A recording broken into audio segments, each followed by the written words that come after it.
दर्शक बंधु धर्मज्ञान TV YouTube channel परिवार को आपण को स्वागत। आज रे कार्यक्रम रे दर्शक बंधु आमे गोटे भल विषय उपर आलोचना करिबा जहा रहिछि विषय वस्तु मंगल ग्रह ऊपर।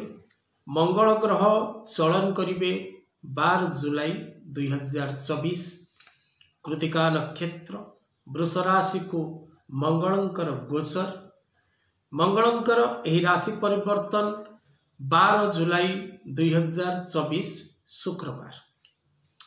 तेणु मंगलंकर एही चलन द्वारा क्यों राशि शुभ फल लाभ करिवो एवं क्यों राशि अशुभ फल लाभ करिवो से विषय रे आज रे कार्यक्रम।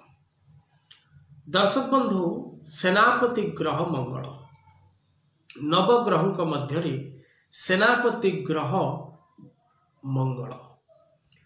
प्रत्येक मंगल कर्मर अधिपति देवता मध्य मंगल। वैदिक मंत्र रे गोटे मंगलाष्टक रही। मंगलम भगवान विष्णुम मंगलम मधुसूदनम मंगलम पुंडरीकाक्षम मंगलायतनो हरि। तेणु मंगल कर्म जेते रही जेते शुभ कर्म रही आपणक जीवन रे से समस्त कर्म रो अधिपति ग्रह मंगल। तेणु मंगल गोचर विषय समस्ते जानिबा निश्चित आवश्यक। कारण सेनापति ग्रह मंगल राशि परिवर्तन करिवे 12 जुलाई 2024 शुक्रवार संध्या 6:56 समय कृतिका नक्षत्र वृष राशि। यह ओडिशार असिली खड़ीरत्न पंजिकार समय।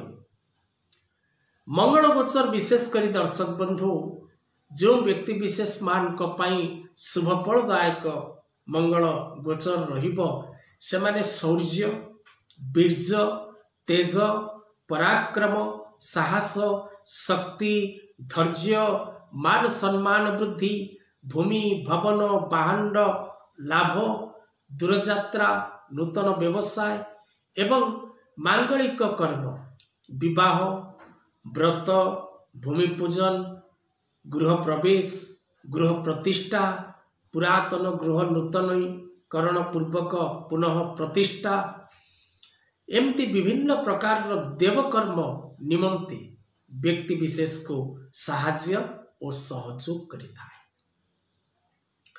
मंगल जदि गोचर रे शुभ फल दबा को थामती तेबे व्यक्ति विशेष करी अनेक नुआ नुआ कार्य करिबा पई प्रयास मध्य करिता है।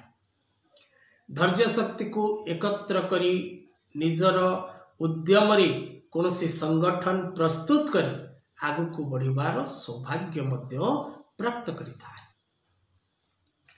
तेणु मंगलंकर जदि अशुभ फल रुहे गोचर रे मंगल आपन को शुभ फल दबा स्थिति रे नाहंती तेबे गोचर रे मंगल जदि अशुभ होती तेबे आपन को नाना आदि प्रकार पीड़ा कष्ट दुख जंत्रणा अशुभ फलमान आपन भोग करिवे।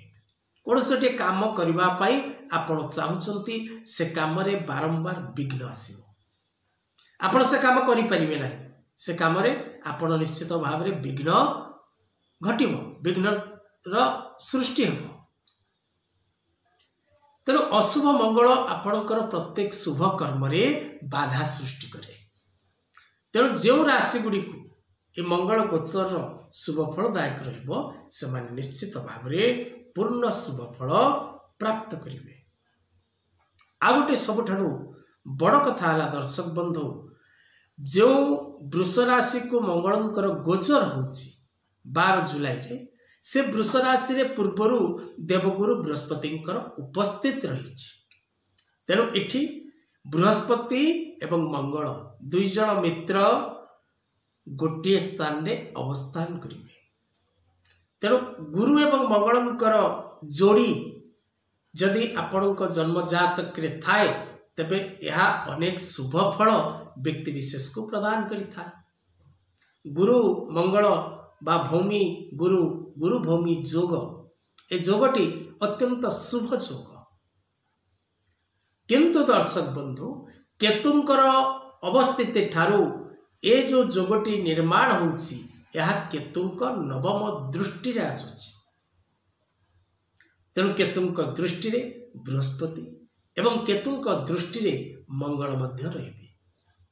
तेणु केतु और मंगलंकर नवम दृष्टि रे ए शुभ जोगटी निर्माण होउची।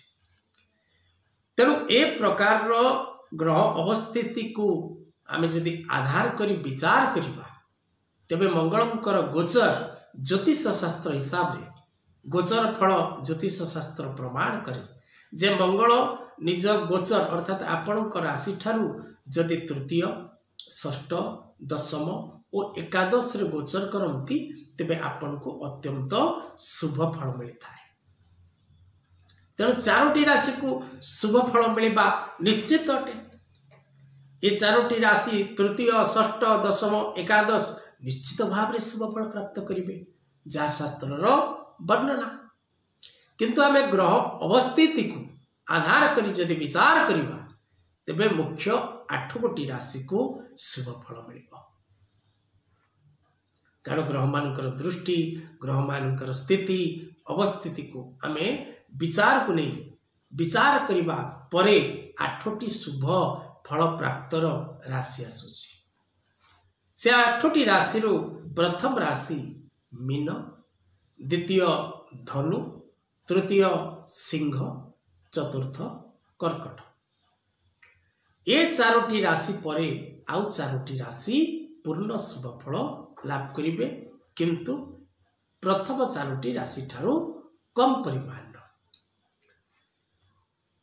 द्वितीय 4 गोटी राशि आपणकर कुंभ राशि, मकर राशि, बिच्छा राशि और वृष राशि। तेणु ये 4 गोटी राशि पूर्ण शुभ फल लाभ करेंगे। प्रथम 4टी 100% लाभ करेंगे, द्वितीय 4टी 90 ରୁ 95% शुभ लाभ करेंगे जदि आपण जन्म जातक रे मंगल शुभता पूर्ण ही था। नचेत आपणकर शुभ फल लाभ करिबार जोग 50% को मध्य आसीजिव अर्थात अर्ध शुभयुक्त राशि। तेणु ए 8टी राशि व्यक्ति जदि शुभ फल लाभ करिवे कर्म क्षेत्र रे, व्यवसाय क्षेत्र रे, चाकरी क्षेत्र रे, कृषि क्षेत्र रे निजर प्रत्येक दैनंदिन कर्ममय जीवन सहित अनेक शुभ कर्म करिबारे, नुआ घरटीए किनिबारे, नुआ जगाटीए किनिबारे, नुआ गाड़ीटीए किनिबारे, नुआ ऑफिसटीए करिबारे, नुआ व्यवसाय आरंभ करिबारे, दूरयात्रा करिबारे, नूतन पुंजी कोनसी व्यवसाय रे लगेबारे, share market, trading, export input, real estate, stock market आदि विभिन्न प्रकार मार्केट रे पुंजी इन्वेस्ट करिबारे, विवाह निमंते कथा आगो को जीवा, लव रिलेशनशिप रे मधुरता आसीबा, विभिन्न प्रकार दिगरु आपण शुभ फल प्राप्त करिवे। आज कथा वस्तु को एठी रखिबा। जय